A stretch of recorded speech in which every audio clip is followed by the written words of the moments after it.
Well, hello, lovely listeners. Welcome, viewers. Today I have the wonderful Mikey P. Now, Mikey is well known in the Bannerman videos, and those of you watching now will go, yeah, he sort of looks familiar, but he's usually got a military hat on, an army hat on. And we haven't seen much from Mikey for a while. And he contacted me a few weeks ago and said he'd like to share some of his story. And I said, absolutely, no problem whatsoever. So, just a little bit of history on Mikey. You were in the Royal Engineers from 96 to 2004. And I know you're very keen today to talk about your alcohol problem. You said you were drinking from the age of 11. I mean, I know a lot of, especially in Britain, we all started drinking at 11, 12, 13 down the brook or whatever, didn't we? But you came from a family of alcoholics, basically, and unfortunately, thank you for sharing, but you lost your brother to it as well. So thank you for sharing that. Um, and you said you got done for drink driving, and then basically on the 22nd of June, 2020, it was the last mouthful of vodka you took before you went into rehab. That's right, isn't it? Yeah. It certainly is.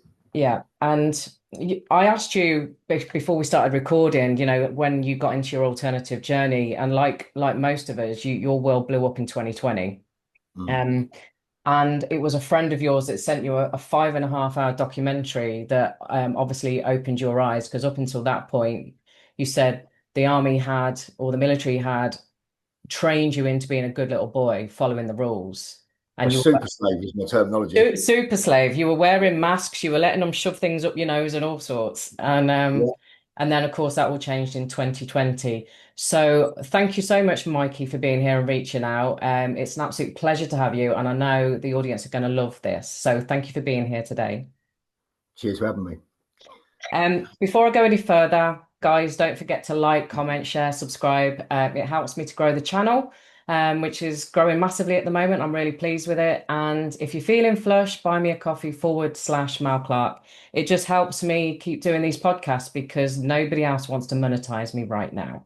So, Mikey, I know that you're keen to get some of your story out, and as always with these, I love a backstory, and obviously you've already alluded to the challenges that you've had from a very young age. So go back to whenever you want to in terms of the alcohol struggle that you've had, and anything else that you want to bring up, and any sort of pivotal moments, that got you to where you are now.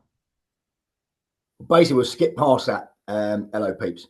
So I'll kind of skip through that as quick as I can, not my usual speed. The reason being, the reason I'm doing this is a form of self-protection, as and we'll come on to that. My story is, well, basically, as you said, I come from a line of alcoholics, broken home, all the usual stuff that most people have gone through. It's not a poor me story. It ultimately gives you the tools you've got in life to deal with stuff, good or bad, essentially.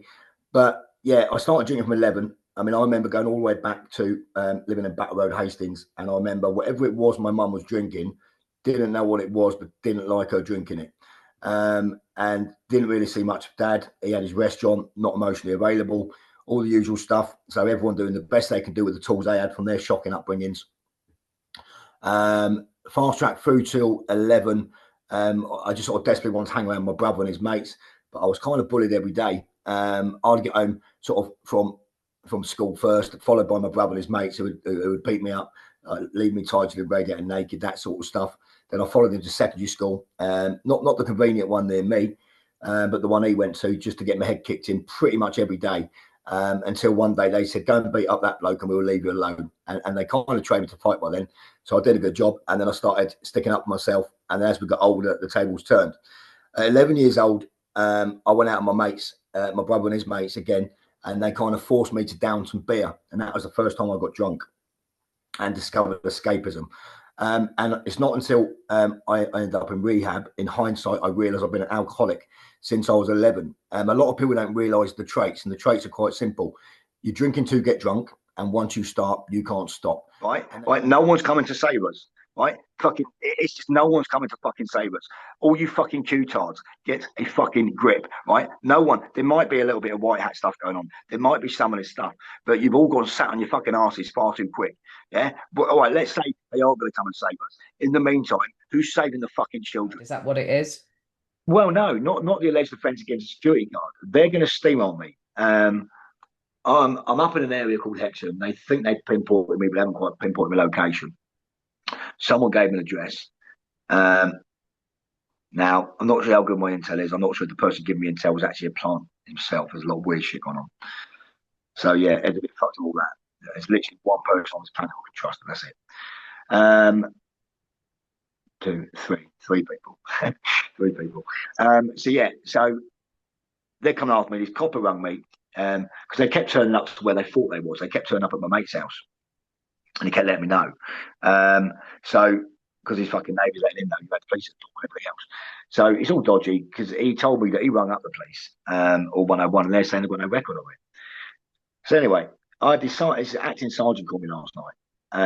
And basically, yeah, he's basically the net's closing in basically. And I'm kind of sick of being in the run. So I've explained everything that's gone on. And I said, well, I needed to meet him with your chief constable. I need to present evidence towards you to prove who the criminals are and that I'm a fucking innocent man. I don't do any harm. All I do is fucking help people for no personal fucking gain. And you cunts have persecuted me ever since. So he proposed, I think, that I had myself in, was it 4 o'clock Monday morning?